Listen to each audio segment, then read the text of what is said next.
पास है, पर बेटा ऐसा है, ये महाराज जी की आज्ञा हो गई, मंत्र मिलेगा, पर अब हमारे प्रोसेस में तुम्हें पास होना पड़ेगा। गुरु और शिष्य का संबंध किसी के प्रभाव से नहीं होता, स्वयं का होता ना। महाराज जी ने कह दिया आप पास, हाँ, मतलब पक्का होगा, पर अब उसका प्रोसेस जो है उसके अनुसार आपको चलना होगा, क्योंकि अगर उसमें तुम कमजोर रहे, देखो इसमें तुम्हारा भाव और हमारी स्वीकृति दोनों पक्की होनी चाहिए ना।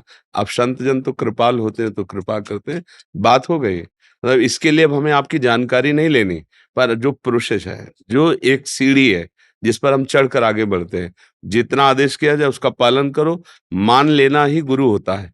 जैसे आपने मान लिया, अब हमारी बात मानते रहो। और गुरु मंत्र गुरु वाक्यम, मंत्र मूलम गुरु वाक्यम, हमने कह दिया उसको तुम मान लो, है नहीं? वो भी तो हम कहेंगे ही, जो मंत्र देंगे वो कहेंगे ही ना। तो मान लो गुरु का प्रत्येक वाक्य मंत्र है, मंत्र मूलम गुरु वाक्यम, कोई मनमानी नहीं बोल रहे, आप स्वीकृति कर लो, तो स्वीकृति हो गई। अब आपका कब हम मंत्र देंगे, कब कैसे चलाएंगे, वो हम इनको कुछ आदेश दे रखे हैं कि इतने नियमों का इतने दिनों तक पालन करने के बाद फिर वो मंत्र प्रकाशित होता है। जैसे एक किसान है, आषाढ़ से शुरू करता है, खेती जोत कर तैयार करता है, फिर जब समय आता है गेहूं बोता है तो एक अच्छी फसल तैयार होती है।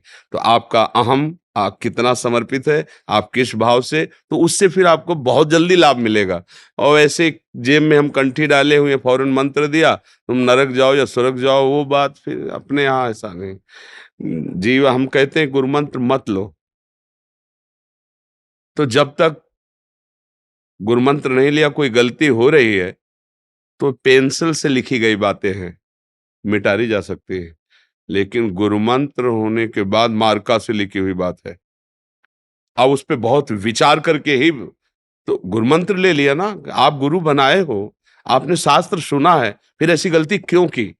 जैसे एक जनरल आदमी से गलती हो जाती तो एक बार क्षमा का होता है, लेकिन ऑफिसर रैंक का सरकारी आदमी, फिर तुम जानते हो कानून, फिर तुमने तोड़ा, तो फिर उसके लिए छूट बहुत कम होती है। इसलिए हम कहते हैं गुरु मंत्र लो तब होश में लो, तो थोड़ा होश आ जाए, जागृत हो जाए, आपकी निष्ठा पक्की हो जाए, मंत्र ले लो। राधा वल्लभ श्री हरिवंश ये नाम जप करो और वाणी का पाठ करो, और श्रीमद् भागवत के 2 अध्याय रोज पढ़िए। भागवत के 4 अध्याय रोज पढ़िए, बहुत सुंदर बात है। तो चल रहे हो ना, तो आगे हम चलकर खुद आपको बता देंगे, ये आपको संदेश दे देंगे कि महाराज जी ने कह दिया है गुरु मंत्र, ठीक है?